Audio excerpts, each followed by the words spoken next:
देखिए प्रज्ञा जी, और सही बात आपने कही, क्योंकि लगातार जिस तरह से इंडी गठबंधन के ऊपर संकट के बादल हैं वो कई तरफ इशारा करते हैं कि क्या ये जो गठबंधन था ये सिर्फ यूं ही बन गया था, इसकी कोई कह सकते हैं ज़मीन नहीं थी, कोई ऐसा जो कह सकते हैं कि बिंदु नहीं थे जिनके ऊपर सब लोग सहमत हो पाएँ। क्योंकि देखिए जब भी कोई इस तरह गठबंधन बनता है तो शुरुआत में ही बहुत सारी चीज़ें तय हो जाती हैं कि अपनी अपनी चीज़ों को छोड़ना पड़ता है, तब कहीं जाकर गठबंधन बनता है। यानी कि आप अपनी चीज़ों से एक कदम पीछे हटते हो और दूसरा भी एक कदम पीछे हटता है, तब कहीं जाकर चीज़ों को आप बेहतर कर पाते हो। लेकिन ये गठबंधन शुरुआत से अगर आप देखें तो पटना में जिस तरह से बहुत सारे दल नजर आए, लेकिन बेंगलोर पहुंचते पहुंचते उसमें से कुछ दल कम हो गए। अगर मुंबई की बात करें तो वहां पहुंचते पहुंचते जो एनसीपी है वो पूरी तरह बिखर गई। इसके अलावा जब दिल्ली में मीटिंग होती है तो वहां पर तो पूरे का पूरा कह सकते हैं कि मामला ही बिगड़ जाता है, क्योंकि मुख्यमंत्री जो पीएम बनाने को लेकर खड़गे का नाम सामने आता है, उससे लालू और नीतीश दोनों नाराज हो जाते हैं और दोनों ही बिहार की राह पकड़ लेते हैं। और तब से ये माना जा रहा है कि लगभग ये कन्फर्म हो गया था कि नीतीश कुमार ने पूरी तरह से मन बना लिया था कि वो इस गठबंधन में नहीं रहेंगे।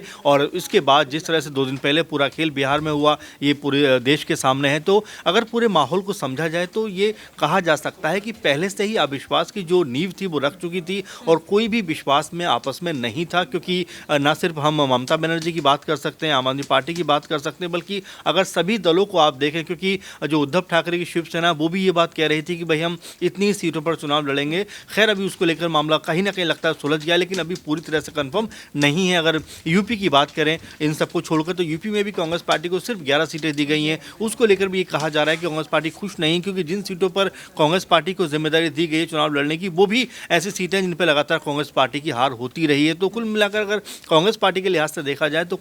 बहुत कुछ हाथ लगता हुआ नजर आ नहीं रहा है। वहीं अगर राहुल गांधी की बात करें तो बिहार में वो जरूर है, लेकिन बिहार में भी जैसे ही वो पहुंचते हैं या उससे पहुंचने से पहले ही पूरा खेल वहां पर बिगड़ जाता है। बीजेपी एक बार फिर से सत्ता में अपने आप को काबिज कर लेती है और राहुल गांधी के हाथ में जो कुछ राज्यों में सरकारें थी उसमें से एक राज्य और कम हो जाता है। तो ये जी, क्या ऐसा नहीं लगता कि कांग्रेस पार्टी अगर भारत जोड़ो न्याय यात्रा की जगह इंडिया गठबंधन पर ध्यान देती, सीट शेयरिंग को लेकर इतनी सारे जो पेच है वो नहीं फंसते, तो शायद अभी भी नीतीश कुमार जो है वो इंडिया गठबंधन में बने रहते। जाहिर बात है, और मुझे भी ऐसा लगता है कि देखिए न्याय यात्रा करने की ऐसी जल्दबाजी क्या थी, जबकि आपके दल के ऊपर तमाम जो लोग हैं वो निगाहें लगा के बैठे हैं किस तरह से इनके जो इंडी गठबंधन के साथी उनको अलग थलग किया जाए। और पहले से ये कहा जा रहा था कि नीतीश कुमार जो है पलटी मार सकते हैं। इसके अलावा जिस तरह से आम आदमी पार्टी ने रुख दिखाया, जिस तरह से अखिलेश ने रुख दिखाया, ममता बनर्जी ने रुख दिखाया, तो सही बात है कि अगर राहुल गांधी या कांग्रेस पार्टी इसके ऊपर पूरी तरह से कह सकते हैं कमान रखते या पूरी तरह से इसके ऊपर अपना